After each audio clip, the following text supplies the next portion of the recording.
this for anyway? Well, are you guys on the internet or No. World Wide Web at all? We don't have any computers. Well, for the last 12 years maybe, I've been talking to World War II veterans and basically trying to get their videotape stories. And students in high school, they take the stories, they work with them, and they actually transcribe them. Well, that's what I was going to say. Do they use them? Is that warm? Is that warm or anything? Yeah. Is it warm? It's fine. Okay. We use them for research, and eventually we publish the stories on the web. And it's also part of the New York State Veterans Oral History Project. I don't know if you're aware of that. No. No? It's based in Saratoga Springs, and they're doing the same thing, but they don't have a lot of money in their budget. So they enlist people like me, history teachers, to use the students. Yeah. Yeah. And starting this coming fall, I'll be teaching a course on World War II, which is nice. Gonna let me do that. Well, eat your cake. Oh, yeah. I just want to make sure it records some information. I'll get that for.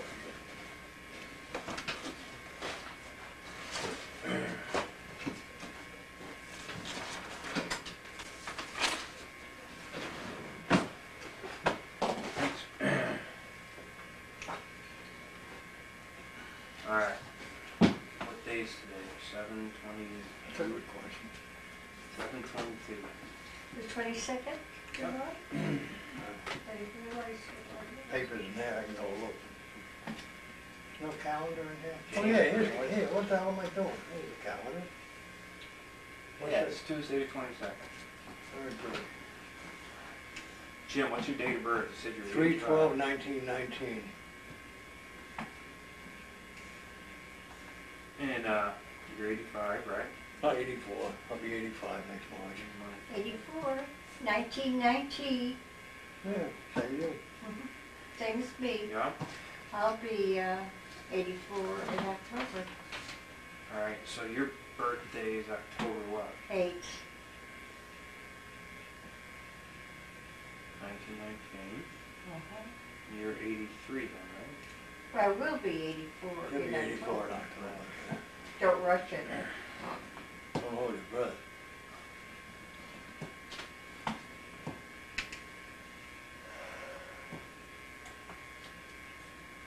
The only trouble about this is so many aches and pains, right? Yeah.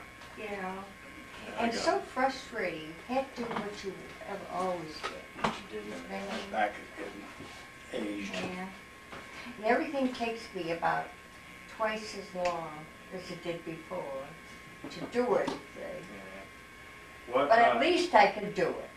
So I thank God for that. thank you. What branch of service? Infantry.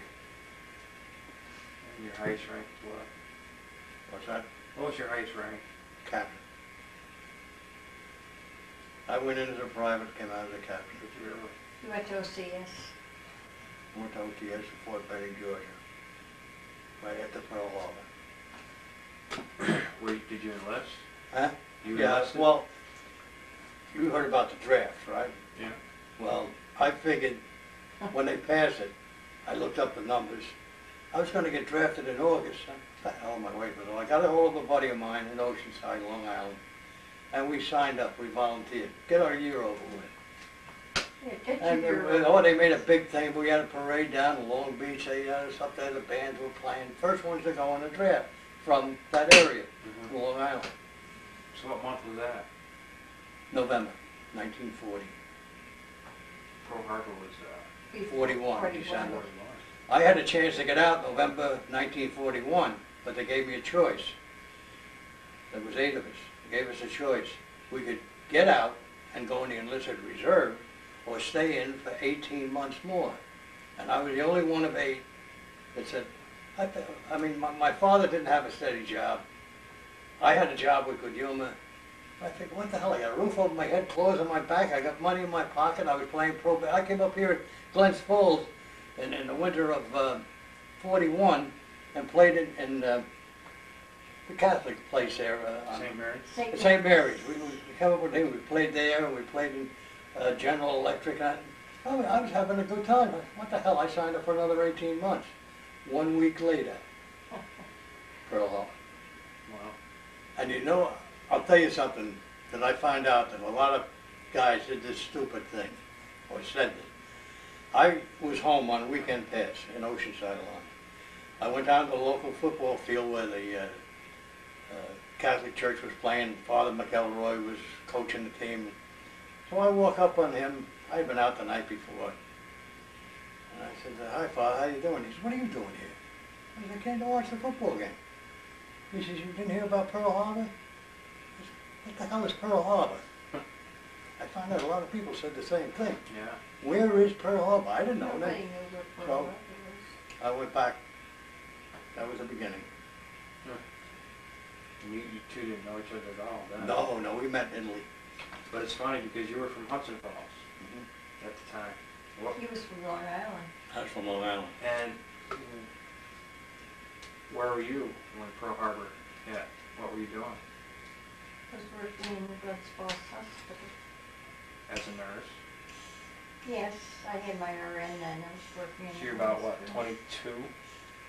22 or 23, right? 41? 21 or 22. I guess I was 22. And when did you go? Well, my girlfriends were going to the Navy. And they kept asking me, so I said, "Oh, gee, well, maybe I'll go with them." I didn't realize that you didn't go where you wanted to go, you know? Mm-hmm. So I went down, I had to go to Albany, and I enlisted there for the Navy. Well, they told me they didn't need me in the Navy, so they sent my name to the Army. So, of course, they accepted me in the Army. Mm-hmm. And that was 1943. And I came down to New York. And you know, I had my great aunts in New York. Mm-hmm. The Atos. Mm-hmm. Well, my Aunt Helen McGuire, she never thought I grew up at all, you know. Here I am now, Red, working in the hospital. She wouldn't let me go down to Camp Kilmer or down to Fort Monmouth by myself. So we got on this train and she took me down to Fort Monmouth. But of course I will say she left as soon as she deposited me there, which wasn't the same when I went to Mount Sinai, because Aunt Caddy went with me, and they had a fit when afterwards they said, "Miss Rozell, why is your aunt with you?" You know. But they always were very protective, you know, and they thought, well, I might get in trouble. So they took me everywhere. Well, anyway, I was at Fort Monmouth for a couple months, I guess. And then I was transferred to Camp Kilmer, which is in New Jersey. Also, Fort Monmouth is in New Jersey.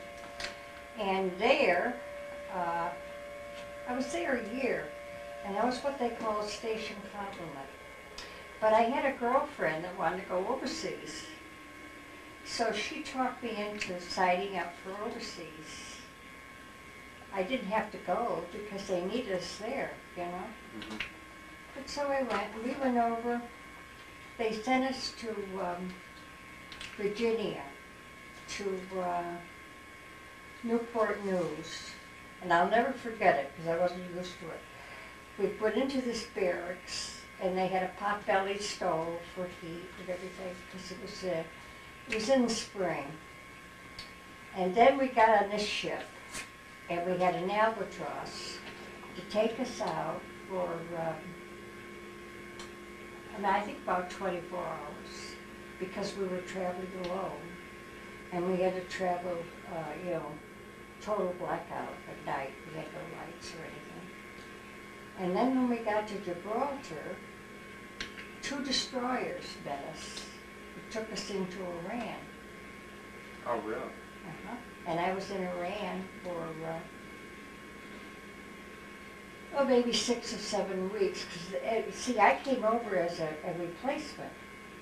So, and of course, my girlfriend that had talked me into going, she was assigned to a general hospital in Italy. But I went to a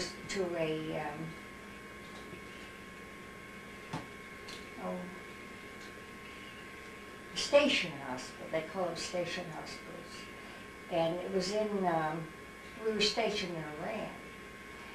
And we lived in a hotel, and they had weapons carriers that took us up the hill to this French hospital, because the Americans had certain buildings and the French had certain buildings. And I was so amazed when I was there, because when we would go to Mass, we'd have to go along the sidewalk, and the Arabs would be having siesta, laying on the sidewalk. You have to walk around them.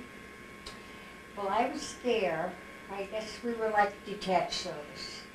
We were there for about a month. And then we got orders to go to Italy. So they put us on a hospital ship. And we went from Iran to Naples. And we got in Naples, and we couldn't go to our,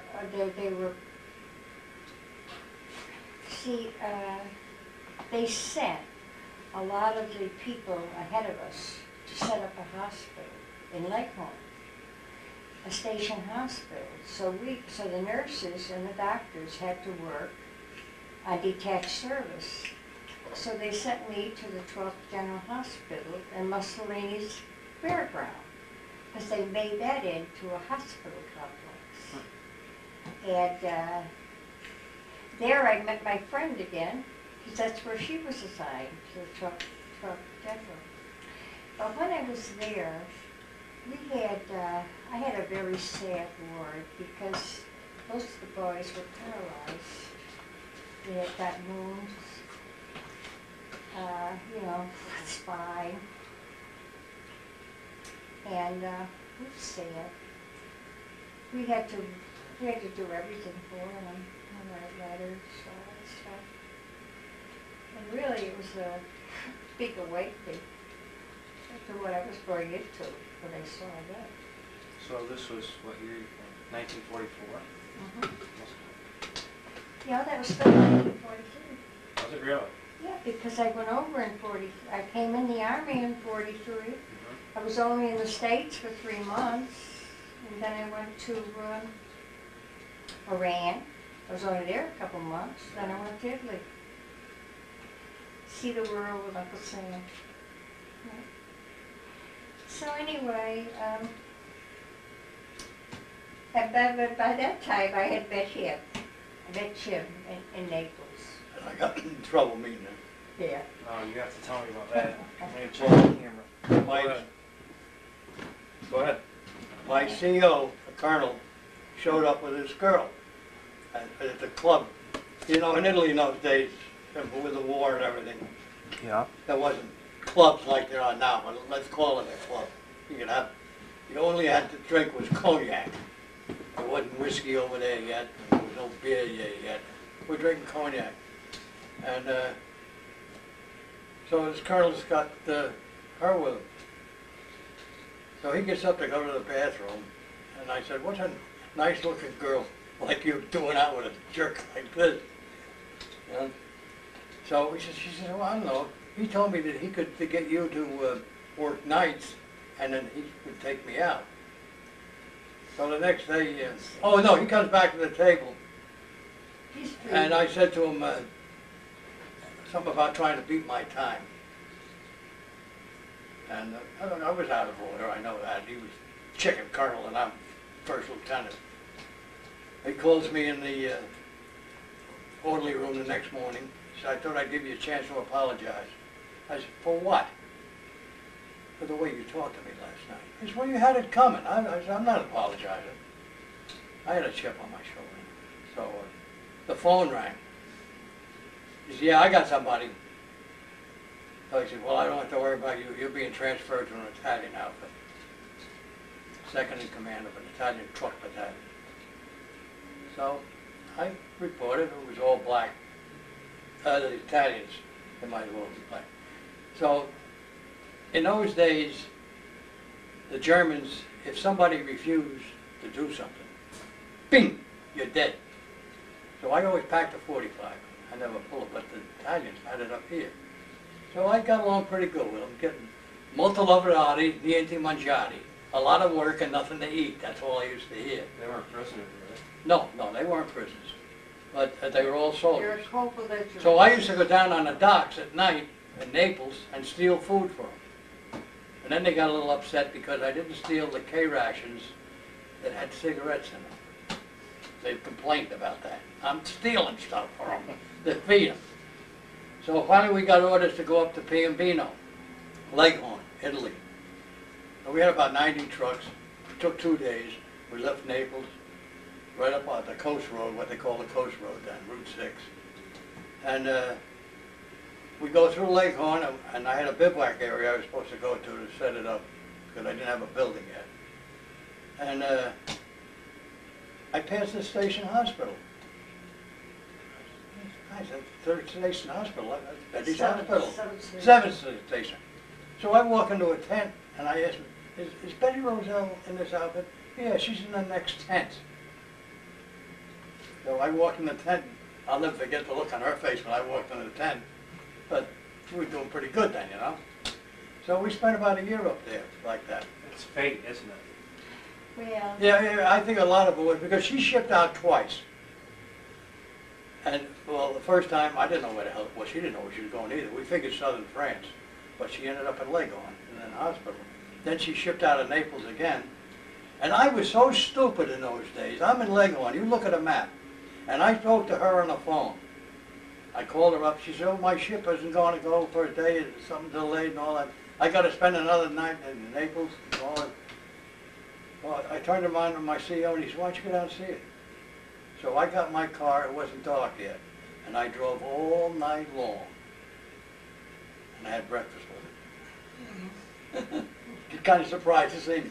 But then she got on a ship where we figured she's going to the Far East because things were over in Europe. But here's an amazing thing. I hit the States and I swore that when I hit the States, the first thing I'm going to do is go to an American bar and have a cold glass of beer. I landed in the States on election day. Bars are closed, right? I'm walking around Fort Dix, and she had given me her phone number up here. Call my mother if you're ever in the area. She knows about you and all. So I dialed the mother. The mother answered the phone. Catherine answered the phone. I told her, oh yeah, it's just a minute. She gets on the phone. Oh, you home a half an hour or something like that? I just got in. She's just gotten in, and I'm down in New Jersey, and I call her up. So, next no one. I bought a car, and I was coming up here to see it. Like first time I came out, this was no man's land for me. Landed, I got the, what was it, Montreal Express, what the hell was it? What they used to call that, I don't know. But I got off at Fort Edward. I didn't know where the hell I was. I don't see a familiar face. I'm looking for her. That's the only familiar face I know. And they had swinging doors on the station up on. Maybe they still have it. I don't It know. was a bar across the street. And there was a bar. I was there with Tom. Yeah, so she comes walking through the door. Well, from there on, and I'm commuting up and down. So we decided to get married. You were both still in the service, weren't you? I was on terminal, yeah, we were on terminal, what they call terminal leave. I had 99 days leave, because I didn't take any leave over in Italy, and you get 30 days a year. And I hadn't used them, and they accumulate. So I had 99 days leave, and I was getting paid by the Army. And so I used to come up here, and she'd come down, what was it? I was New Year, she came down for New I Year. was stationed at Fort Dix. Yeah, she for was 3 stationed at months. Fort Dix, yeah. No, it was just a Where's case of Fort Dix? New Jersey. Oh. See, when I came back, of course, you left me going to Italy, right? Right. And then I went up to the 7th station, and I was there for over a year. But then I didn't have enough points, so they took me out of my outfit and sent me to Naples to wait for the General Ernst. General Ernst took 40 days to go from Naples, Italy, through the Panama Canal to Manila. I went to Manila, and I worked there in the hospital for about a month. We were just waiting for transportation home because we were 3 days out of Panama when the war with Japan ended. And we thought our ship would turn around like everybody, a lot of them did, you know, but ours didn't. We just went, and they told me when I was there that if I wanted to wait, I could wait for a plane. But there was a ship going to San Francisco. It was a Lurline vessel. And so I said, okay, I'd rather go. So I got on the boat. And it was a luxury liner, but it was completely stripped down. You know, you had no amenities. You just had, but when we ate, we had a tablecloth, and the food was a little better. The Navy always ate well. And then we got to San Francisco. And when we came under the Golden Gate, they got on the loudspeakers, and they said, now you have to learn how to behave in civilization. I guess they're talking to the boys. Right. No whistling, no yelling at people. Well, you know what happened, don't you? But when we got there, they put us on the weapons carriers, and you never heard so many whistles and everything to us from the civilians, you know? From the civilians? And we went to Camp Stoneman, and we stayed there one night, and then they put us on this cattle car. It was a train that in the freight car, we had to bring our mess kits and get food. It was worse than I was at the Army. And then we had to sleep. They had, it was a Pullman, but you had to sleep 2 in a bunk. And then we got to Des Moines, Iowa. And when we got there, it was really blackmail. They told us we could go right home and take our accrued leave, or else we could stay there for a couple of weeks until we were processed out. But we had to sign up for 3 months. So I signed up for 3 months. I wanted to go home, you know. So I signed up for 3 months, and so then I had to come back to Camp Kilmer for 3 months. And I had a GU ward there. You had what? A GU ward, venereal. Oh. It's really beautiful. But as I say, and you know, when I went from Naples through the Panama Canal, we had to have that, you go over the date line. Yeah. And the sailors just loved it, because we had to have initiation. Uh-oh. You had to become a shellback. You're a polyglot before that. And, there was about maybe 60 women on the ship and about 2,000 men. Wow. But we had Marines guarding us. And you know, the Marine that was the top kick came from Mechanicsville. Oh. So when he knew I came from Hudson Falls, he was very nice to me, you know. But you couldn't believe this. We got a whole set of orders, and I had to be the top kick's sidekick. And he would send me to the galley for coffee, and he told me no sugar and all this stuff. So of course they put it in, and I have to go back again. And then they brought all these fellas in with beautiful curly hair and everything, and they were making, crosses on their heads and everything. And I had to sweep up the hair. I was really annoyed by then. And then the top kick says to me, "Eddie, take your shoes off." I said, "Why?" She says, you find out.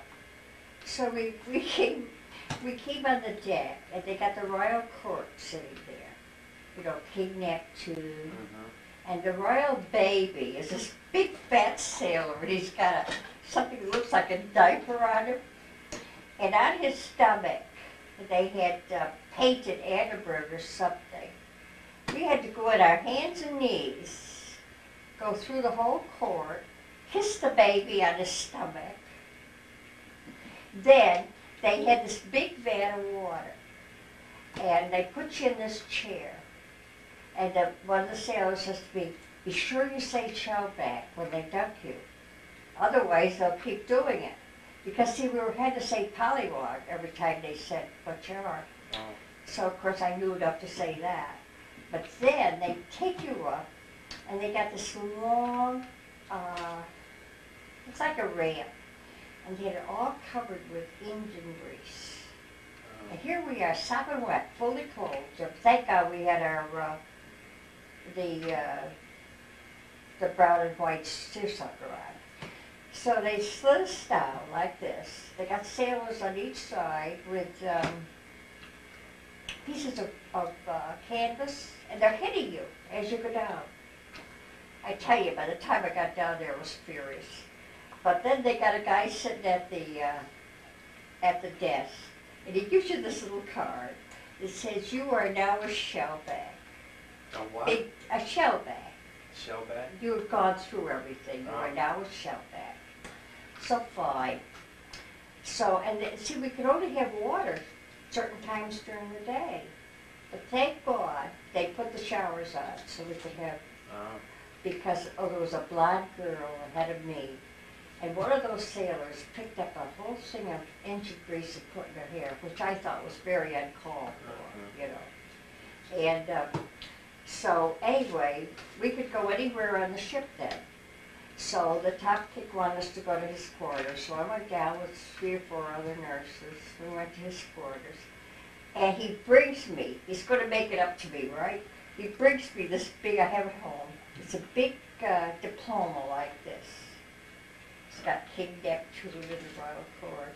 And it says you are now a shellback, Elizabeth Brady, right? Big deal. And he made a special cake for us. He had the cook make a special cake. And we had Cokes and stuff. But that was an adventure. And then, when we got to Manila, we couldn't dock. They put the ladders over the side of the ship. We had to go down with full packs down the ship, go into a LST, and they took us on the shore. And they hear the war's over. And we're going through this. We never had to do anything like that the whole time I was in the Army. Like invading. Did you see? I went good experiences. I went overseas, and they had what they call a C2. You probably heard about that. They were very slow, but they were making a ship almost a week in the shipyards. They'd turn them out, carry cargo, carry personnel. So I ended up on one of them, and we're in the middle of this big convoy. It took us 28 days to go from Virginia to Africa, because you only go as fast as the slowest ship.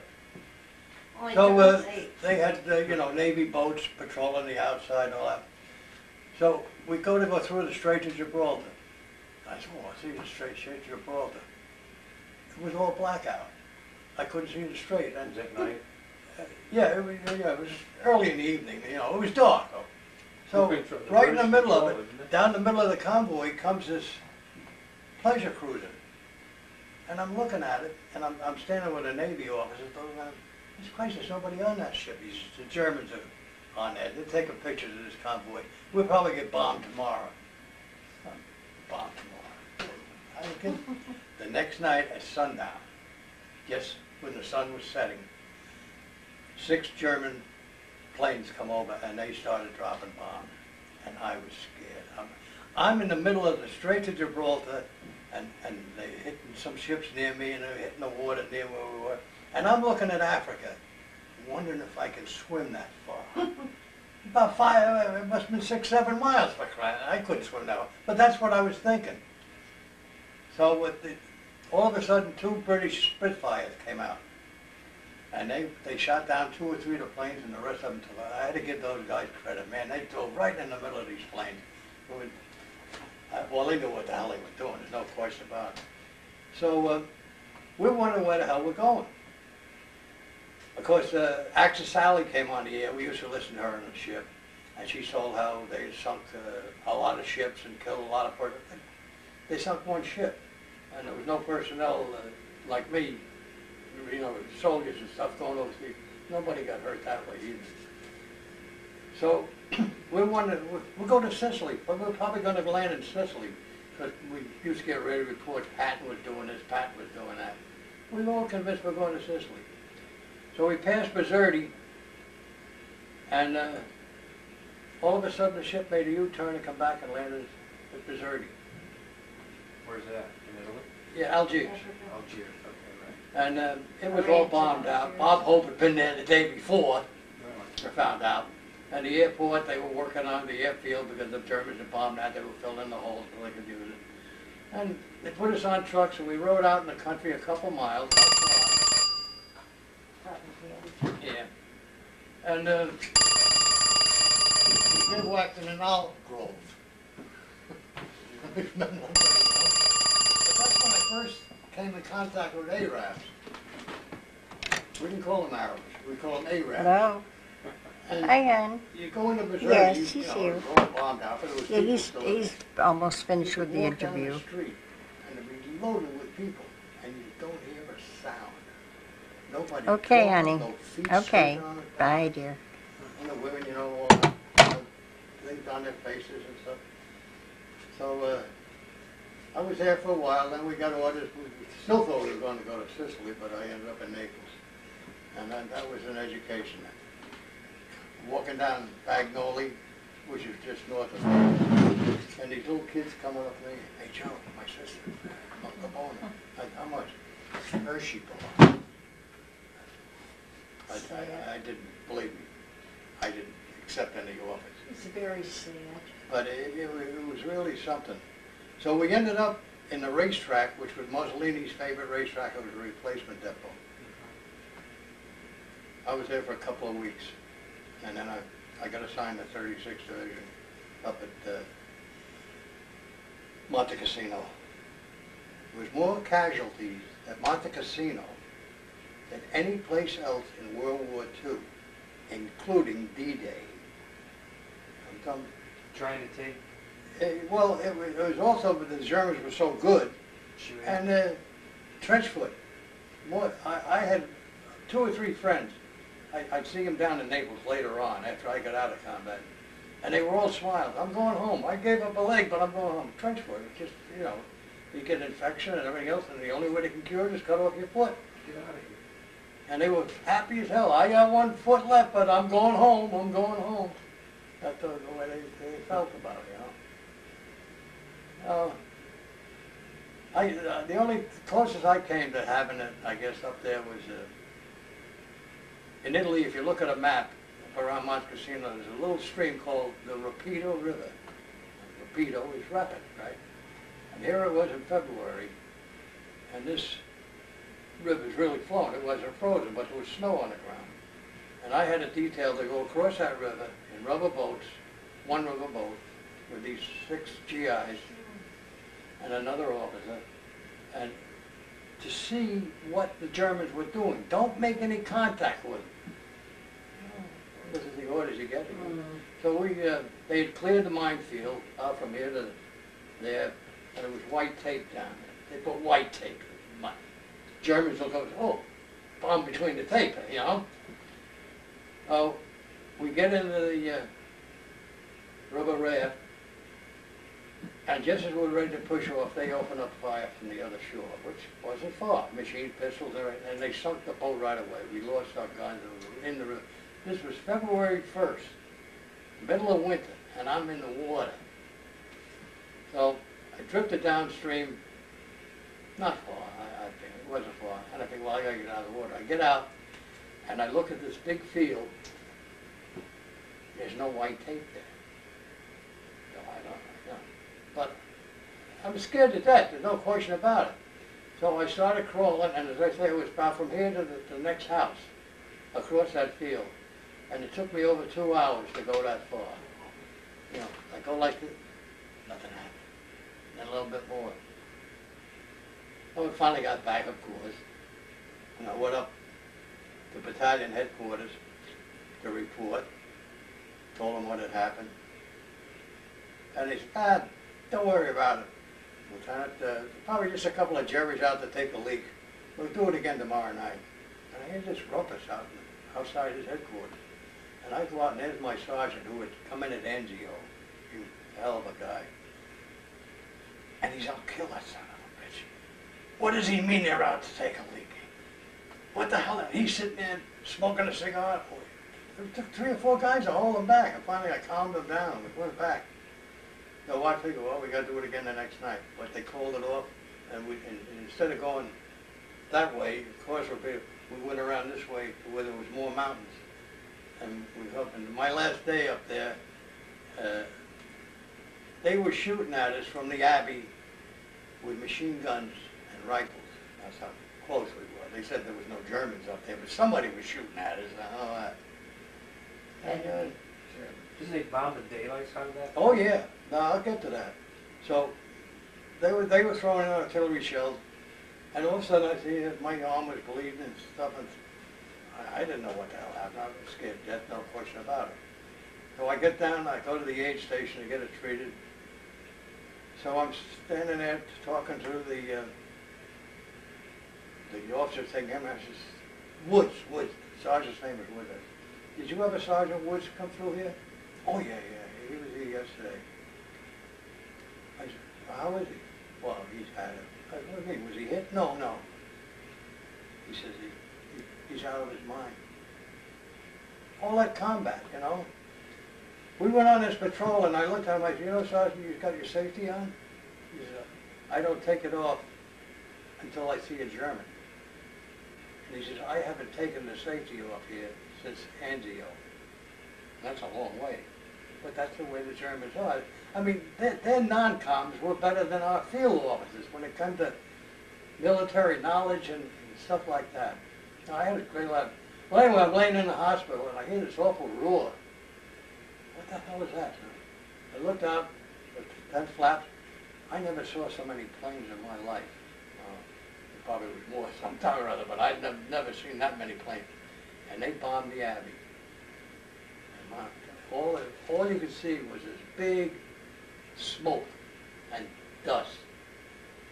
Wiped out the Abbey. So then the doctor was examining me. He says, well, you have trouble breathing, huh? I said, yeah, I have a lot of trouble lately. He said, I think you've got bronchial asthma. I haven't had any trouble.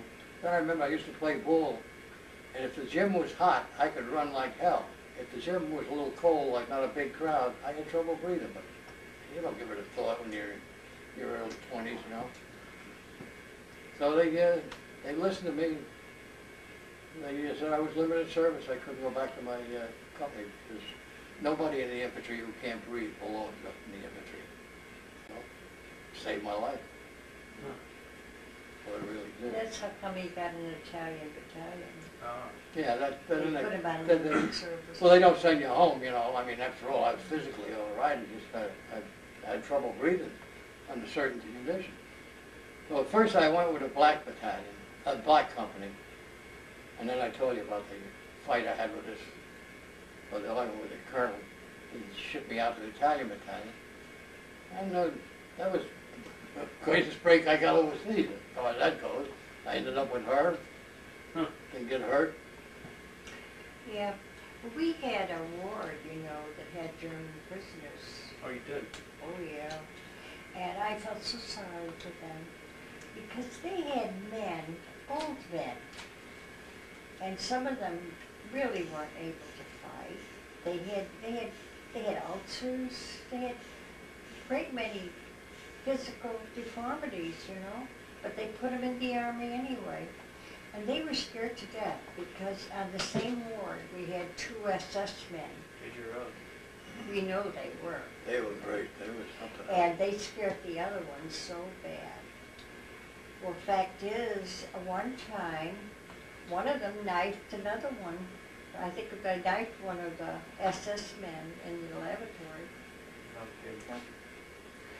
But I really did feel sorry for some of these German people because they just put anything in the army, you know? Towards the end, right? I had to, when we were pushing through Italy and, you know, they were pushed through, so Genoa was liberated. So I got a hold of her and we're going to go see Genoa. Well, right, it wasn't that long a trip. I forget how long, but it wasn't long. Yeah. And we get up there, and I had a camera of some sort, I needed film, and I saw a Kodak sign. It was all Italian, but Kodak. So I go in there to get a roll of film. And this British soldier walks in. Well, when he And came he- out, there was people all Well, around I'm the getting to Jeep that, I'm getting to looking that. at me. So I go in there, and this British soldier says, "Well, mate, it's all over, huh?" I said, "What are you talking about, it's all over? Hitler's dead, Germany surrendered." This is how I found out the war was over, you know. So I'm going to go back and tell her. I go back to the Jeep, and there's people crowding around the Jeep. I thought there was, you know, something wrong. And so I got to her, "You all right?" I don't think they had seen a woman in They hadn't American seen an uniform. American nurse. Mm. They wanted to look at an American nurse. And that's why there was all those people around Italians? there. Huh? Italian people? All time, you know. So that was, right, probably early May? That was right after the war with When did the Germany war, when did, ended. yeah, when It did the ended war? on May 8th. Hitler Yeah, shot us off on the that was 30th. Well, that May. was May 9th. Yeah, May 9th, you might because as well say. we hadn't heard. Huh. He We heard hadn't. when we were there. Mussolini was dead by then. Oh, I was in there when they strung him up. hung him Oh, you up. have to tell me that story. Yeah, You were there? That was in Milan, wasn't it? yeah, I just happened to be there. I mean, I wasn't looking for Mussolini, but they The had Stars captured and him. Stripes And had I saw this big pictures. crowd, and they had him strung up in a gas station on, you know, side for the gas, Him and them women. hanging by his ankles with his girlfriend there. And they were going by spitting on him.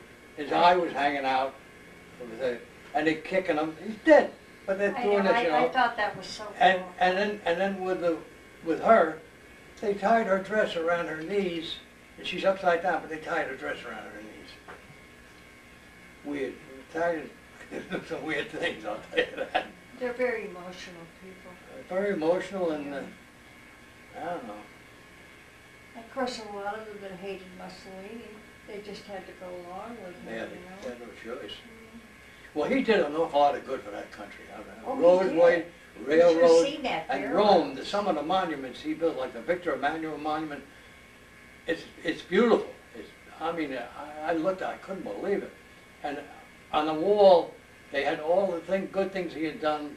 They made, what do you want to call them, in the wall, and not paintings, but. Well, look at that fairgrounds. But anyway, all the way through till Ethiopia.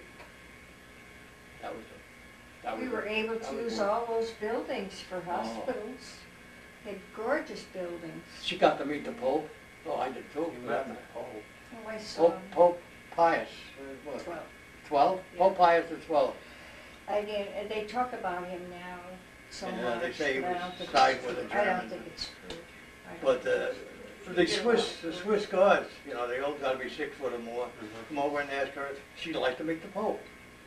And I said, "Can I go with him?" Well, Yeah, no. sure. So, No, the women, they allowed to sit right up next to the Pope. yeah, The Pope Yeah. was here, and I we know, were here. just- The rest of the men had to go down there. yeah. This way, yeah. But, You I get a mean, it was picture? very impressive. He spoke Well, I kissed his excellent ring, English. you know. What? You kissed his ring. Did you get a photograph? Oh, no, we got a picture. No, couldn't No. take any pictures. No. Your mother must have been impressed. Oh, we went to almost everything we could in Rome. What was it, the tunnel? Catacombs. Went through the catacombs, and you know, you're doing stuff like that, so it's nice. When Well, I we look had back two restaurants 40 years in later, Rome. oh Christ, I was there, you know. You guys haven't been back to Italy, have you? No, I have no desire to go back there. See, I mean, I had such liberty. I had a Jeep. It's so different. Well, see, I actually stole a Jeep. Because what I used to do was I'd get an old Jeep. Maybe the guy would get a hold of it. And then the only identification they have in the service is the number on the hood. So I make friends with some guy that's getting shipped out or some outfit, and we'd switch hood. He'd take my old hood and I'd take a new. So I ended up with a brand new Jeep. And I had my name on it, the character. That was the name of my Jeep. Because I was going to get a motorcycle, but she says, if you get a motorcycle, I'm never going out with you again. So I never got a motorcycle. Would you like a sandwich or anything? No, I'm fine. Are you recording this? Yeah. Oh, good, good. I camera. I was wondering if you had a photographic memory or something. You can, She's taped. Oh, I never told you about the Straits of Gibraltar. Yeah. So I'm on my way home, and I had heard through the mail and stuff that there was an awful whiskey shortage in the United States. Everything was going to the servicemen, they couldn't ship it and stuff like that. So I had made friends with the guy in charge of the liquor in Leghorn, Italy. I got him a pair of officer shoes, he thought I was the greatest. And I had about 5 or 6 bottles of rye. I'm going to take them home. So we were in Mayor's El Kabir to take on ballast because all we had was troops on, and they wanted some weight in the ships because the water got rough. And we were hanging out there practically the whole day, so I figured, the hell, I'll break out a bottle. So I was with a couple of the majors and captains and stuff in this cabin we had. We started drinking. Oh, we didn't have any water or ginger ale or soda. Pass the bottle around, huh? So it's just getting dark, and we're going to ship out. By this time, we were all smashed. I was smashed. I don't deny it. I think, boy, I better get some air. Well, we're going through the Straits of Gibraltar. And I had so much to drink, I couldn't see it. So I went through there twice and never saw the rock. nothing much to see. Huh? Nothing much to see. No, there isn't, but you can always say, I saw the Straits of Gibraltar. Yeah. Yeah. Huh? Well, like the last day I was there, well, while I was in Naples, Vesuvius erupted for the last time. Yeah, that's true. And I was in Naples. I didn't know her then, I don't think. But anyway, I was in Naples. Now the Via Roma, you hear a lot of glamorous stories about the Via Roma. If 2 Volkswagens are going this way, they have trouble passing one another. It's a real narrow street, then it widens up and goes to Rome. So anyway, I'm there, and it was like snow coming down from Vesuvius. So I ducked in this doorway to get out of it for a few minutes, you know, try and get some to breathe a little bit. So I realized there's somebody in there with me. Well, I don't say anything. But finally this feminine voice says, how are things in Jersey City? And a nun. There I am. Vesuvius is erupting. I'm caught in the doorway with a nun. I said, what are you doing here? She says, same as you. She says, I came over here for this, she says, and you can't get out. So I talked to her for a while. But that's the story of my life. That's why I don't play the horses, you know. Yeah, I'm stuck in there. God knows how long it's going to be, and I'm with a nun. You know what I really miss not seeing? I would have liked to have seen the Isle of Capri. I never got there. I got over there for a couple I hours. went to Vesuvius, the city, you know. You know what it was there, that village that got wiped out. Okay. That was nothing but a collection of houses of ill repute. Oh, Guys used to go in and they disgusting point to pictures whatever, all over. what they wanted, what service they wanted. Oh yeah, there were some things in Italy that really surprised me. Weird. Weird. I'll tell you a weird thing. Caruso, the singer, he's buried in Naples. Now all during the war, they had volunteers, Italians, standing guard over his tomb. in this big cemetery. They were the only ones there, but they were standing guard over. The Germans would come over. We naturally put anti-aircraft guns in cemeteries. They did the same thing. Because most of the Italians don't get buried. They get put in walls, you know, around an area. And the Germans would bomb. Not one bomb touched his grave, or his tomb, I should say. An enormous thing. But he is like God in that country. Enrico Caruso, he was then, I don't know about now. He had a terrific talent, Ron. Boy, I mean, but what got me, I found out that volunteers would, all night long, would patrol his tomb, so nobody could mess with it. Oh, I saw a lot of that because they had small cemeteries around Italy, and people were not buried in the ground, they're buried in the wall. And you bomb them, and there's bones all over the place. Oh, yeah. The awful part of it though, there's so many rats. Oh, yeah. That's what Oh, you remember. we went to a movie Rats one like- night. Oh, I had to put my feet up because the rats were running right across the stage, you know, when they put the lights on between change the reels of the film. Oh God, they were like this. That's a small one. Yeah, she sat there with, well, we ended up in the balcony, so there was a railing. She had her feet up on the rail most of the time after that. But they put the lights on to change the reels so they could see. Yeah, we had some weird things happen. It's an adventure. Yeah, I guess so. Yep. Yeah, there's things, Never regretted it. you never regret any of it, but you wouldn't want to do it all again. No. Oh, certain parts of it was all right. You know, I met this family in Bagnoli. He wanted them to make pizza. They never heard of pizza. Yeah, the woman was a great cook. I used to get, well, my buddies and I, we'd take steel cheese from the stuff and tomatoes and stuff and bring the stuff to her and she'd make dishes. So I asked her to make a pizza. Oh, no pizza, no capiche. So I'm trying to tell her what it's like, you know. So she goes in the kitchen, she's in there for a while, she comes out. And what she made was pizza, but in little squares. Little squares. And I'm thinking, boy, they'd go over big in the States. I never followed through on it.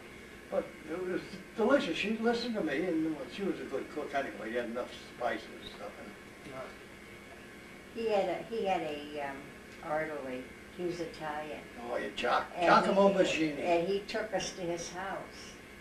And he brought out this scrappa, and he gave him a big glass. He gave me a little thing like this, and I thought, but I knew what he meant when I tasted it. Oh, It was just like buy it, pull it down. It'd like to explode in your stomach. Jock was quite a guy. I got it. He had escaped from a German work camp and got down through the lines, and he showed up before I got well, we took over the apartment house or stuff where the city hall was being built, the Leghorn, but it wasn't completed yet. But it was enough to live in. And we made beds out of, get some 2x4s, make a frame, and get machine gun belts and put them on it. So you had a little bit of cushion, you know. There's no mattresses and stuff around. And got Jock in American clothes, he learned to speak English. And after she left Italy, he would come up to my room, and I got a portable typewriter someplace. And he used to take it over and put it, write Miss Betty, that's all he used to say. Write Miss Betty a letter, write. I sent her, I don't know how many, she never got a one of them. Never got one? Never got a one of them. And what she said she wrote me too, but I never got a one of them. Okay. Well, you know, we lived in tents when I was in Italy. And we had, they were winterized. They had a floor, and they were boarded up halfway on the sides. And then you had a pot-bellied stove, and we had oil that would come in. And we had a wash in our helmets. That's why I never liked camping now. Well, When I had to go with the Girl Scouts with Kathy, my oldest girl, Oh, God, I hated it. Because, you know, you had to go with the, sleep on the cots and everything. And I had enough of that. So this is about as far as the camping goes now. Yeah. This is bad enough. When I went in the Army, well, it was 40, we were out of Camp Upton, Long Island, which hadn't been built yet, really. And we were in the same kind of tent she's talking about. We had a pot-bellied stove. And there was 1, 2, 3, 4, 6 of us in a tent. So we got an agreement that anybody that got up during the night and had to go to the latrine, when they come back, they would stoke the fire, take some of the chill off. And it worked pretty well. Then some guy come in with Yankee ingenuity, and he rigged up an oil burner. Now, I don't know what the hell he did, but there was a little thing coming in, was dripping oil in, and we had to eat all the time in the tent. But we spent the winter there, and Suffolk County, it can get pretty cold in the wintertime out there, eastern Long Island. And they were building barracks for it. And so in the spring, we moved into the barracks. It was like a palace, that's it. After being in the tent, huh? And I'll never forget, I was laying up in my room, and my boss is from Good Humor. Happened to be out at the end of the island, and he drove over to see me, and I'm laying in bed. They walk in the room. I remember, didn't Newsday do an article on you? Yes. Newspaper. Yeah, well what that was, they had a guy, he had a German accent. He was an officer, but he was teaching, well, we used to call it snooping and pooping, hiding, you know. And some of you guys couldn't find a bass fiddle in a telephone booth. That's the way, he had this accent. So when I got finished, his photographer says he wanted 4 guys, he wanted to take a picture for the paper. So I was selected, and 3 other guys who I knew. And we were to run up this rise in the ground and then leap through the air with fixed bayonets and come down, you know. Was that for So, what newspaper? well, no, this guy, I didn't know what newspaper he was from. Uh-huh. So, what the hell? We did it, went through the air. We had the World War I helmets in, not the kind you know, you're familiar with, World War I. And we went through the air, and I went down 21, jumped as high and as far as I could, had the rifle there, and I hit the ground and my helmet came off. And I said, oh shit, I spoiled the picture. The guy says, no, I got a good picture, I got a good picture. So I said, well, where's the picture going to be? Probably some Sunday rotogravure, the Times, or I don't know which, whoever wants the picture. I said, okay, I never gave it another thought. So, what was it, 40 years later, the local newspaper down there, like the Times Union, it's Newsday, and it was their 50th anniversary or something like that. And on the front page, they got the picture of the 3 of us jumping, and my helmet's starting to come off. And I have been looking for that picture for 40 years more. So I call up this guy. It must have startled you.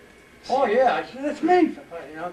So I call up this guy in Newsday who used to work for me in Good Humor. He was an icebox man part-time, and he was a writer, low. And he remembered me, and I told him, you going to be home this afternoon? I said, yeah. He said, you okay if I send somebody over? Yeah, okay. He sends over this woman, and she takes my picture on the front porch, looking at the picture, you know. And it comes out in the newspaper, the full-page picture. I remember seeing it. Yeah, that was the picture, you know. And then I, just like I'm talking to you now, I was telling him about going in the Army, what, you know, not what went forward. I didn't mention much about overseas. I mentioned when I went in, because there was 8 of us. We were the first ones to go from Nassau County. They had a big banquet in Freeport. The county supervisor come over and they gave us gifts. Well, the usual gifts, travel kit, you know, comb, and all that stuff. And it was on Merrick Road in Freeport. And I got the letter home someplace, and if I wanted to bring my parents and all right, they would accommodate them and all. It was really something. When I volunteered, I never figured all this out. I never told my parents. And my father picks up the local newspaper, and there on the front page, first volunteers from Nassau County, and there's my name listed. Why did you tell me you're going? I said, hey, I'm gonna get drafted, I might as well get it over with. Yeah, you're right, you know. Yeah, the guy that did that article on it. Ed Lowe. Ed Lowe, yeah. He's on TV a lot, on the Catholic Oh, he's station. got quite a reputation. He's on with, Monsignor Hartman. Does he still work for Newsday? He works Yeah. for Newsday. He writes columns Yeah, from very interesting, human interest stuff. Yeah. He's a very nice man. He wrote a book, and he was over in Green Acres, Valley Stream.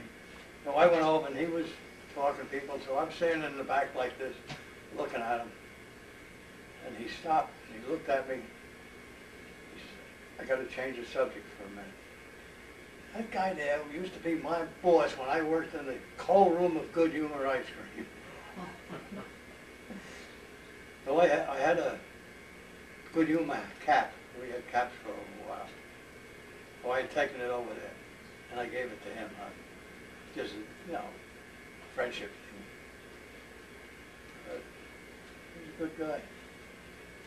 Okay. Oh, go ahead, no, I wouldn't go say I was wondering, what year did you get married? 46. And did you settle right in Valley Stream then? Yeah, before we got married, I was at Dick's, and I used to come over and we looked at houses, but they weren't building anything. Yeah. It's a good thing the bank had to approve everything, so we were looking at some damn shack Oh, yeah, it was that terrible. we were so desperate we were gonna take, but the bank wouldn't give us a loan. But then I had a stroke of luck. I went to a real estate office in Lynbrook, which is now town next to Valley Stream. And this woman says, hello, Warren. I said, you know me? Yeah, she said, I used to live next door to Audrey Strong. And I used to watch you necking on the back porch with her, on the back step with her. So I told her I was looking for a house. I said, I'm getting married, I don't have a house. She said, I just got a phone call. Just went on the market. It just went on the market, $7,500. I said, what's the matter, no roof on it? Yeah, I don't know, let's go see it. I go over, there's this old guy painting this house.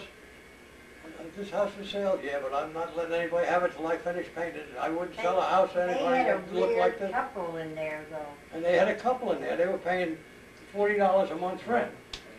So, And they told us that they wouldn't buy it because they could have got it for $2,400, you know, years ago.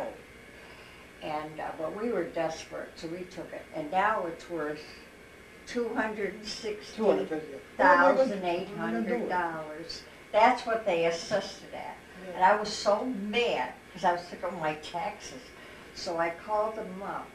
But because we're both in service, we're both senior citizens, and Jim has limited service, we're only assessed for 2,000 something. So I said, don't bother sending me the papers. I don't want to protest. I went down to the village office to move in to see, because I heard, you know, veterans can get exemptions. So I went down, they want to know how much time I had overseas, what decorations I had, and how long I'd been in the service and all that. I've given her all the information, how much combat I had and all. And I went back a couple of weeks later to see what the answer was. He says, well, we gave all the credits that you're entitled to, and actually we should pay you to live in Valley Stream. Yeah, we don't even have to pay a town tax. Village tax it is, town we pay. Village tax. We But have I to get pay exemptions town on that too. And school. The rough tax we have now is a school tax. Yeah. Well, that's everywhere, I'm sure. But that's everywhere. Taxes are very I bought the house, we didn't have, of course, we weren't even married yet. And I got the house because it had a big lot next door. And We around could the have had corner it was for this big, $500. yeah, we could have had it for five. So You couldn't, I got to pay for the house, you know, I didn't take it. And then around the corner was this big place with a lot of trees like out here and a big field. And boy, if I have kids, they can come over here and play. Now there's a grade school there. And they built a house next to us. You know, they had remember that was a big farm, honey. They had irrigating No, that was in back of us. That was in back of by the us. school. No, where the school is, there was nothing there. Yeah. That's why they built the school Yeah. there. So it's changed if, Oh, terrible. It's all built up. They got all developments in Oh, there. yeah. I don't think there's a lot left at Valley Street. No, that's very Now, rare. our block is League of Nations. Yes, We sir. got Arabs next to us. We got 3 colored families, and we've got Indian family. They don't, But they're all nice people. they all work on And they their don't houses bother every weekend. you. You They see keep them all their out working. houses nice, so That's good. fine. It's my wife's parents are in Bayshore. Same thing, they've been there for 50 years. It's changing. Neighbors are, It was funny, our street, Bayshore would, that's where my daughter lived, Sherry in Bayshore. And Patty lived in Brentwood. yeah. But she She had left to get out, Brentwood she to had to come get up out of here there. because it was getting terrible. Blacks It and was drugs. all, it was completely almost all black and drugs. That's and where all my that stuff. father-in-law taught elementary school in Brentwood. No kid. 30 years. And his twin Well, is he retired now? brother- Oh, yeah. Well, that's good, because it's a lot worse now than when he was there, I'll tell you that. Well, Patty was smart, she saw what was going on.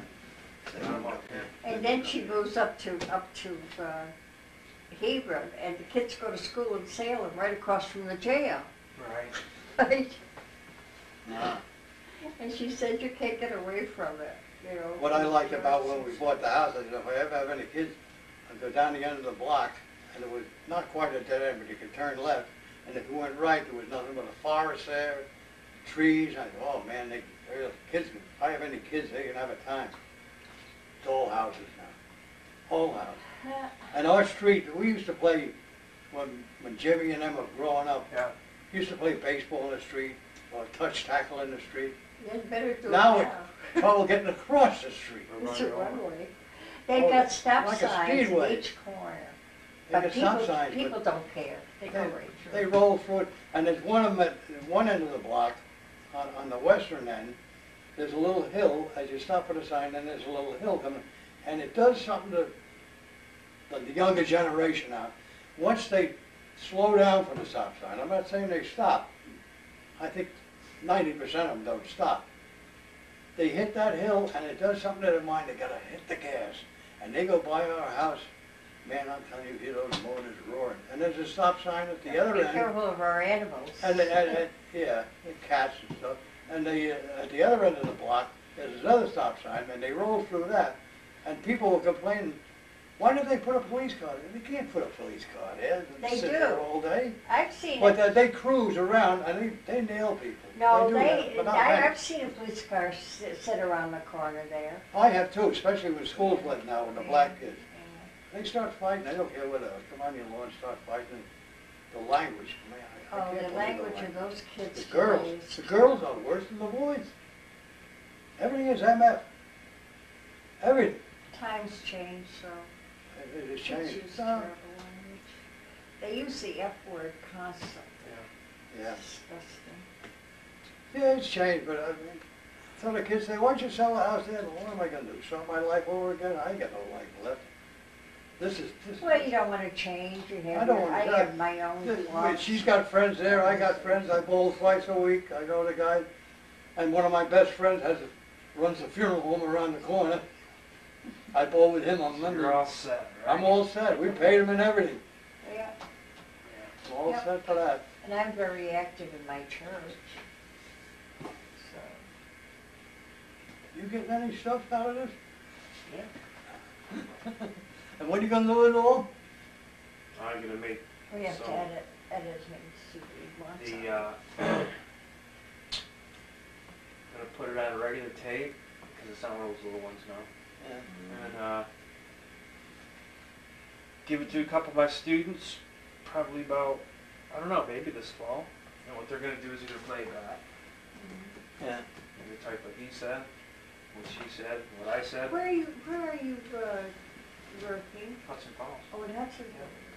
And then they'll give it to me, and then there'll be some words that, World War II lingo, they don't know what it is. And I'll edit it.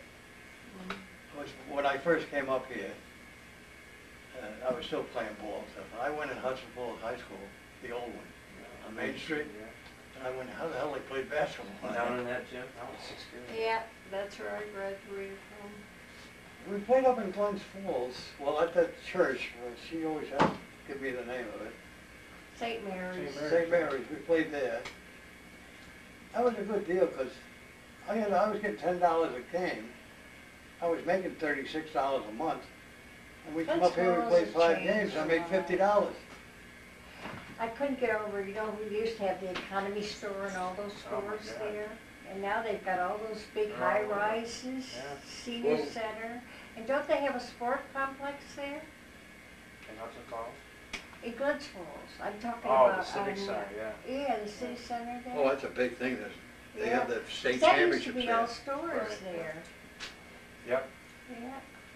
You know, one thing we used to, whenever we came up here, you know, maybe 2-3 times a year, we had to go to the movies in Glens Falls, To the Strand. which is no longer there. Right. But they used to get first-run pictures up here. You don't get them in New York. There was some rule they couldn't show a first-run picture within 50 miles of New York City. They'd had the premiere there. Well, like in Valley Stream and stuff. So you No, couldn't get 'em there. we used to come up here and see some good movies.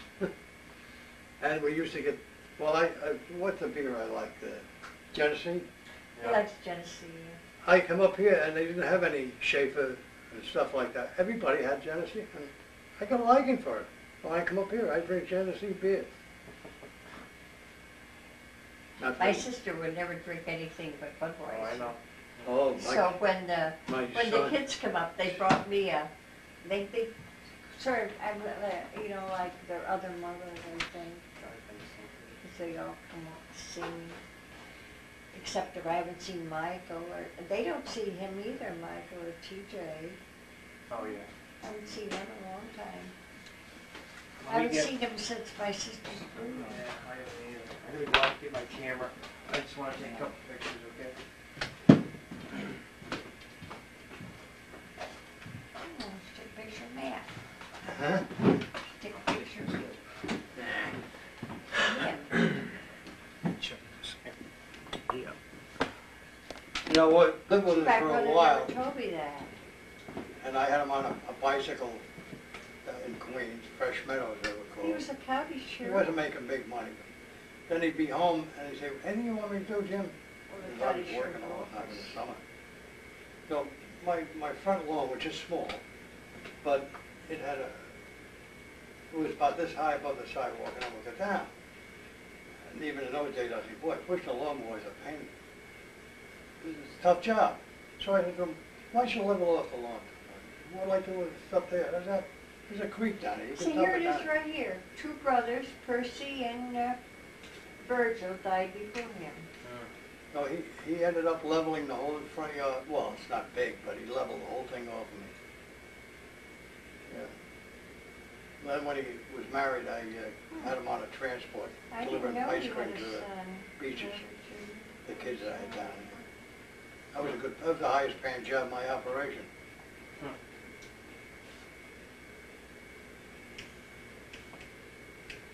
Oh, I forgot about Lester.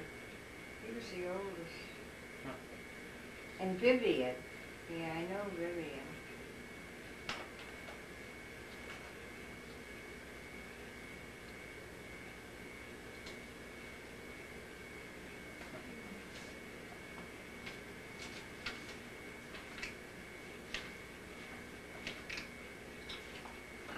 I'm surprised my sister never sent me that. Because it must have been in the post-hour. Who's Susie Woodcock? Who? This is a letter my sister Mary got when she's over in Germany. Also? Yeah, 1991. Post-off. Yeah.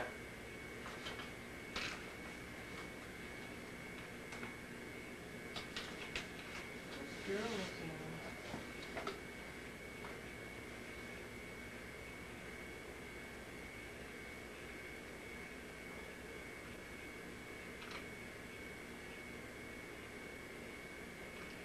Yeah.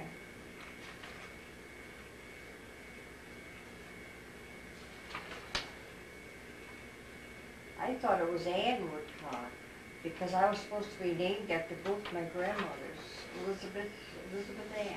Hmm. They got Susie here. I think their mother's name was Ann.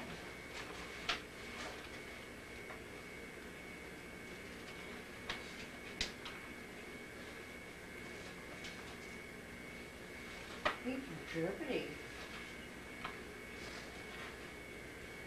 It's I funny, thought they were French too. my mother's parents came from Denmark. It seems that my great-grandfather got a job as a boy, ran away from home as a boy from Denmark and got a job as a cabin boy on the Sam Shepherd sailing ship. And he ended up as skipper of that. And my mother always used to say, well, when I die, I'm going to be buried in Maine. Yeah, sure, Mom, yeah, sure. Okay. She was in Valley Street, down on Long Island. No She's kidding. buried in Maine. She came up here, my sister moved up there and come up, and then she was about 92 when she passed away. My father was about 84. Huh. He's a doctor. Dr. Gerald Rozell. Yeah, I never met him. And Frank was his grandfather.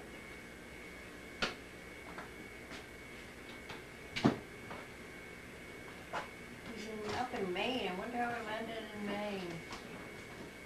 Walpole, Maine.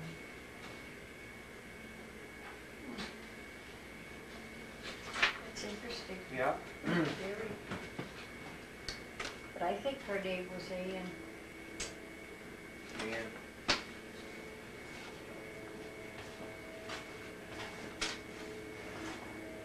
And I know Grandpa Rozell's name was Lorenzo. Grandpa, your father's father? Lorenzo Rozell.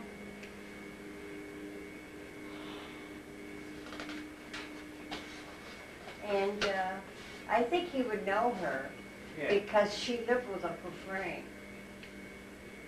and Woodcock. Because she was my grandmother.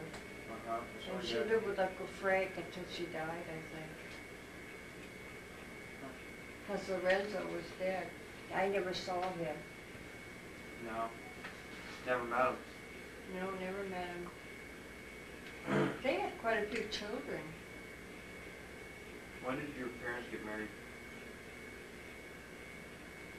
1980? Well, I guess about 1917 or 18.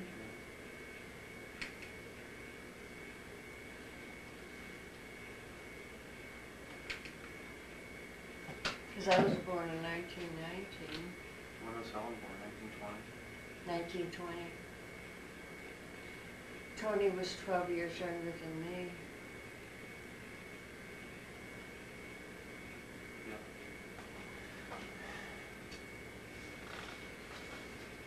I can remember when he was born. And your mother's father was Thomas Burke. Right? Uh-huh. And That's Elizabeth Grandpa Gaff. Burke's name is Thomas, and his wife's name was Elizabeth Yakov. Because that's why I'm Elizabeth Ann.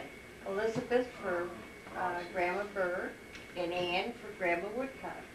Oh, Grandma Rozell, really, Grandma Rozell. Yeah. Like, my name, my first name was because just before I was born, a well-loved cousin of my mother's, whose name was Frederick, That's died his legal of name, Frederick. pneumonia, and I was born very shortly after, so they gave me Frederick. And my father wanted me to have one of his names, which was George Warren. He gave me Warren. That's why everybody calls me Jim.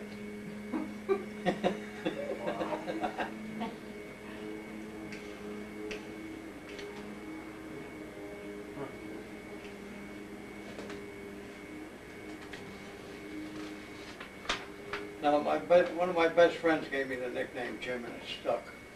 Seems every place I went, there was My somebody. brother always called me Elizabeth, your father. Always called me Elizabeth. My sister called me Liz or Lib or something Yeah. like that. When I told my buddies I was going to take out a Guduma truck when I was 21, they said, you won't make any money on that. So I'll make over $65, over $60 a week, which was big money in 1940. So I said, I'll tell you what, when I get over 60 bucks a week, we're going out on me. So I think it was in May, I made $65. I went home, showed my father the check. He says, I never made that much money in a week in my life, $65. So after I finished work that day, we went to a place in Long Island called Westbury. And they had we knew about the place. It was a nice bar and they had food. So there was 4 of us. And we all had cheeseburgers, French fries, a salad, and we drank beer. We were there about an hour and a half, 2 hours, and I took the tab. And it was $10. Beer was a dime, hamburgers were a quarter, 30 cents, you know. I never really. So on the way back in the car, Herbie, my friend, he says, we're no longer going to call you Warren or anything, or Brady. I'm like, what are you going to call me? Diamond Jim. And it stuck. Every place I went in the Army, there was one guy who knew me from Oceanside, Jim. So, stay. Nobody in good humor knew me as Jim. So well, then I put it on my nameplate because the kids, they remember Warren or Fred or anything like that. Jim, they can remember. I had a lot of fun on that truck, I'll tell you that. So who were your mom's sisters' names were what? Who were your mother's sisters' names? My mother's sister? Yeah. You mean Aunt Helen? Yeah. Aunt Helen married Pat Casey. She only had one brother and one sister. She had Uncle Tom, and Tom did get married till he was in his 40s. And then he married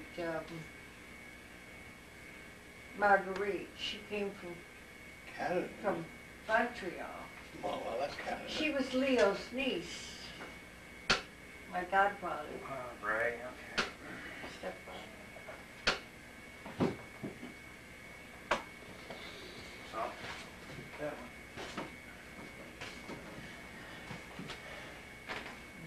That's her, right? There she is. I remember her. Mhm. Hudson Falls.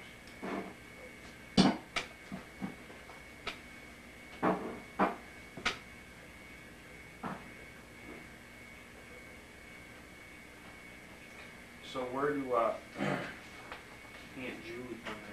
And she married her.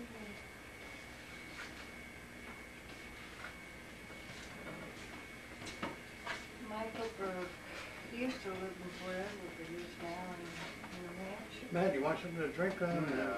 I don't mean booze. No, I'm okay. I got orange, got Diet Coke, Diet Pepsi rather. I drink a lot of Diet Pepsi if you got. Yeah. I drink a lot of it.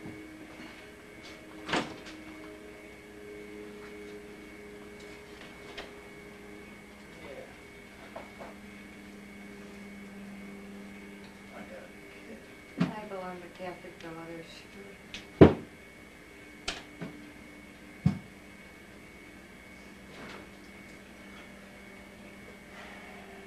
She had cancer.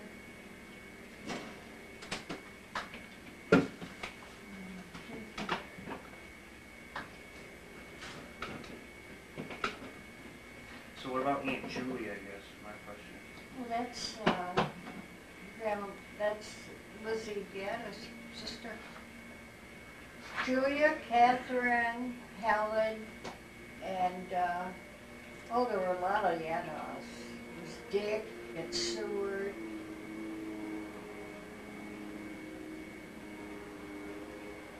James Yatta. Three boys that I know of. Okay. And there was Catherine and Julie and Helen. Right. See, it's a Helen genealogical married the chart. McGuires.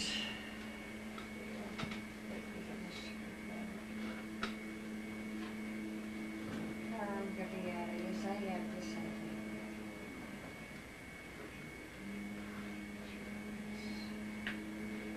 Yep, they're born. She was born. I remember Uncle Miles, James, Richard, Clarence. Oh, I forgot about Clarence. He lived up on Deer Road Claire. when he died, but he lived in Hudson Falls before that. So Bessie, she died at birth. And Julie. Thanks, yeah.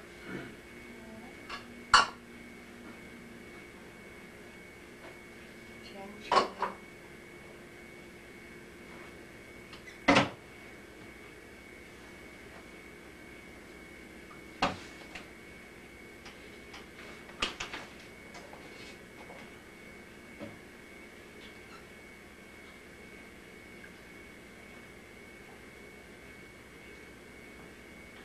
Oh yeah, Hiram was in the Civil War. My son has his discharge. Yeah, you told me. Yeah, Julie gave it to him.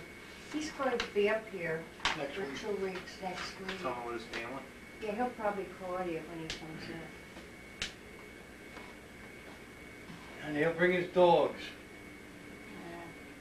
Yeah. Hey, Dakota's my best friend. That's the one. He's fine. Jimmy is, John is into Indians. And, you know, he's always doing, like, one summer, he took the his wife and the 2 boys out to Dakota. He wanted to see where Custer's last stand was. Oh, yeah? So he's got a dog named Dakota. Huh.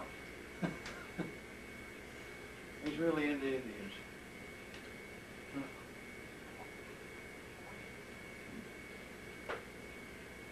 Well, I've heard him say a couple times, greatest injustice ever done in this country was to the Indians, which is right.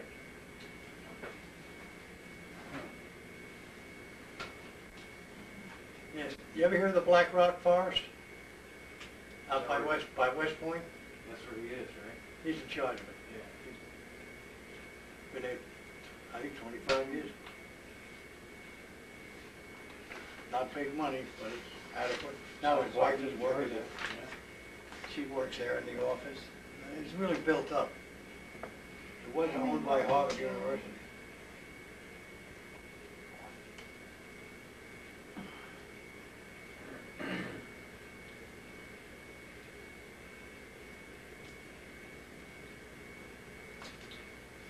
Is Frank Lorenzo Rozell the same as Lorenzo Rozell?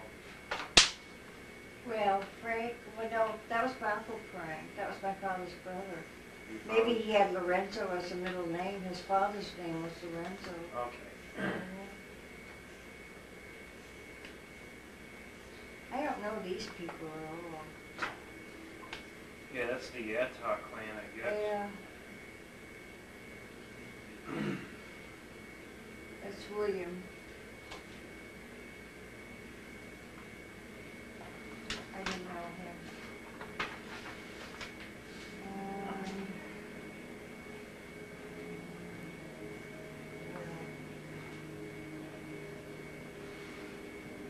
Make sure.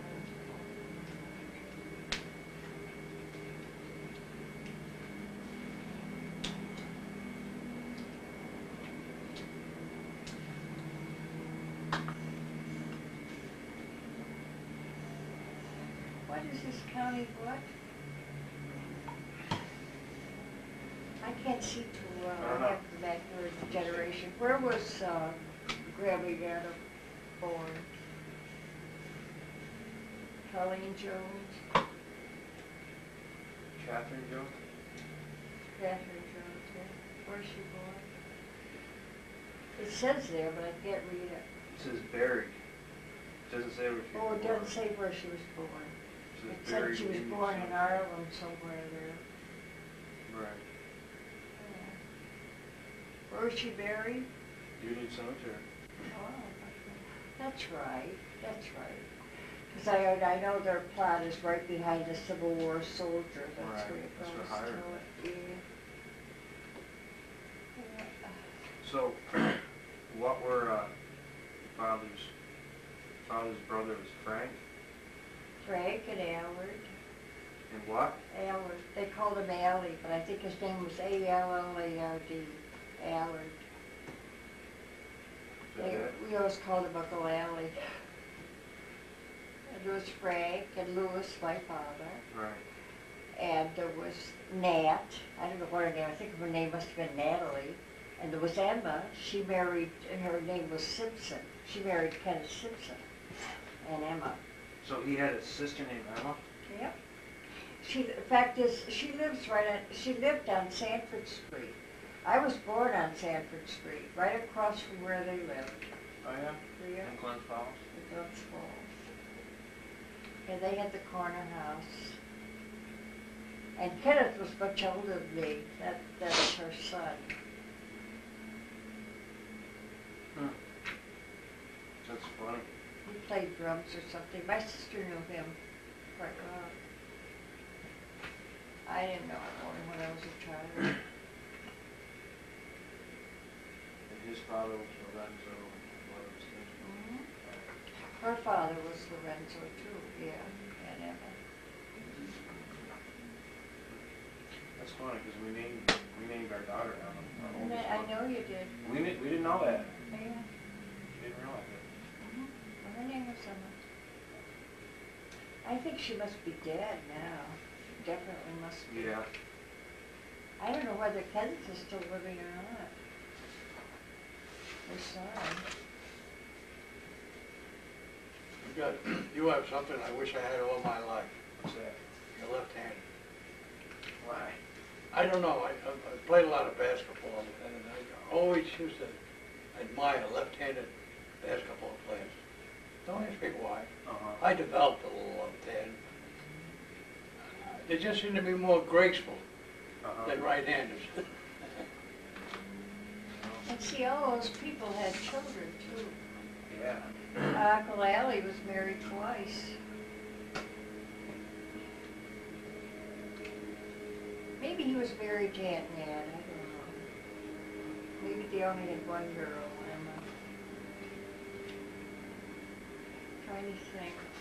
Because they were separated. She lived in Florida with her daughter. They called her Aunt Nat. I don't know, her name must have been Natalie or something.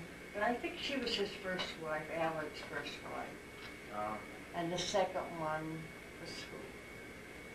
I don't remember. But they lived in West Glens Falls. There's a lot of Rozells over there. Yeah. Well, I think Evelyn LaPointe, she probably would know a lot more than I do. She was Uncle Frank's daughter, you know. Who? Evelyn LaPointe. Or Vivian LaPointe, I'm sorry. Not Evelyn. Vivian LaPointe. That was, Oh yeah, her name's right here. yeah, that was Uncle Frank's daughter. And see, two of her brothers are dead. Virgil and Pot. And Jay. And James, three of them are dead. I guess, I don't know whether Lester, I think Lester must be dead too, because he was the oldest.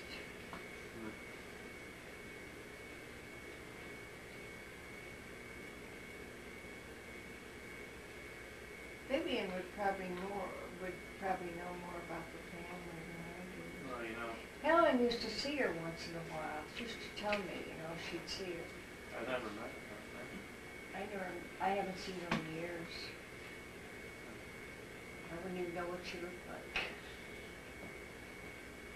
But Helen would tell me, and she might even be gone. Yeah. I don't remember whether she started or not. Well, right before Dad passed away, when they moved him from the hospital to the house, so he could be more comfortable. So many people have passed away. One of the ambulance drivers was, My generation, anyway. one of the ambulance drivers who helped him move was one of these Rozells. One of the kids.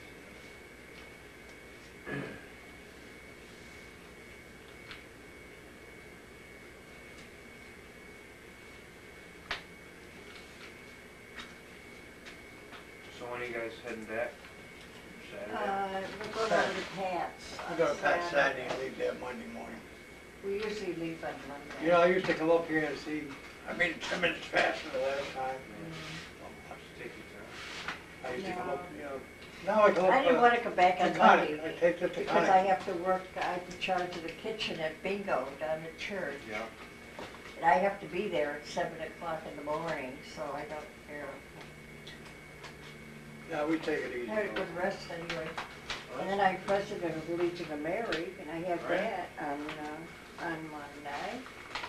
And Tuesday, I bring communion to people. I have one lady, 102.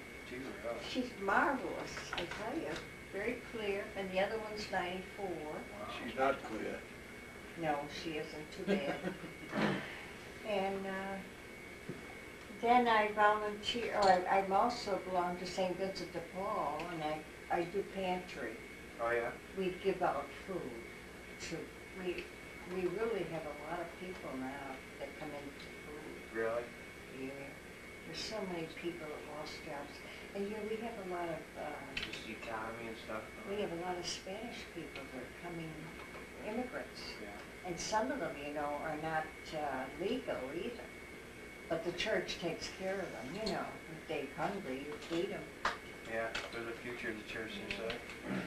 And then Friday, I volunteer at Queen of Peace Nursing Home.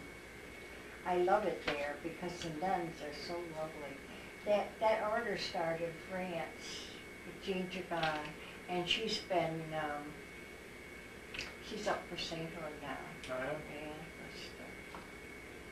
Something. I had one pleasant detail in the Army, which I could, when I was out at Upton, Irving Berlin, Yeah. songwriter, he organized, this is the Army show, and they came out there to, get it organized. But they had to have some military training. And I got us selected to give the guys close order drill every day. And I got to know, the same as anybody else. And they came over to Italy, and they were in Naples, and I looked them up. They were in the San Carlos Opera House in Naples. And they said, come on around and see the show. So they put me up, had me up in the box, where the number one people would be going, and I was watching the shows. They were a good bunch of guys. And there was one guy there, Stuart Churchill. He had a terrific voice. When they made the movie, I forget who was in the movie now, but they used his voice to do the singing. And this is the Army? And he was, this is the Army. So I was palling around with him for a while they were in Naples. And I asked Stuart, is there anything you'd like? He said, I like one of those combat jackets. I said, I'll take care of it. So I had connections, and I got him a combat jacket. And he almost cried when I gave it to him. He wanted to, how much do I like it? He told me nothing. It didn't cost me nothing. Don't worry about it. But there were some real good guys. I mean, there were good guys in that show. But, it was one part of the being in the service which was real pleasure, and you look back on it. But when I'm giving them close order drill, this is the Army, it mean that much to me then, it does now. Irving Berlin was a real slave driver. He couldn't wait until I got finished, giving him close order drill, so they go, practice. Quite a guy, too. He's so small. He was a little guy. I don't think he weighed 120 pounds. Okay. But he had it up here, boy, I'll tell you that. What time is it? Oh, there's the... Yeah, I well, have 25 to 2. I go get my kids. what time do you get out? Well, my wife likes to ride horses. They're out with your mother right now. She doesn't like to bring little Mary out. She's only 3. And so I have to watch that. You went up to my place. You know that. When are you going to move up there? Well, we're there now. Sorry, the process. Since April, we've been spending almost every night out there. Spring came. It's a little tough in the wintertime, but I just got to build some closets. We had kind of a bad winter last winter, huh? Last snow. Because I know usually the winters haven't been bad. Down in the island, we haven't had much snow at all. Just No, a couple last of couple few winters. inches. Oh, we haven't. We You got could sweep nailed. it away. No, we got nailed. Well, I'm very lucky, because my son Scott's Mary still Rose with us. said she He came up loves here to in shovel April, snow. she couldn't get in. What's that? They came back from Florida in April, Who did? Mary Rose and Oh. Joe, but they couldn't get in here. They had to Here? stay with her, his sister Ah. in Glen Schools. Must have loved And that. she said that they had somebody, plow them out. Somebody came to plow, put them in. Come She here. said, but they had to stay with them 4 or 5 days. you Well, know. it snowed. We got like 11 inches the first week of April. It didn't That's last unusual. long. That's some palace they got down there. I My was son up- John helped him build that, not helped him build it, but when we were up here one summer, he was over there every day, Was he? Tacking up in. with the ceiling. They liked John. In fact, what they did, was it last year? They let him have the cabin for a week, no charge. Really? Yes, wow. Mary Rose did? Yeah, he was sitting there for a week. It's amazing. I saw Mary Rose at church. She told me to come up. Yeah,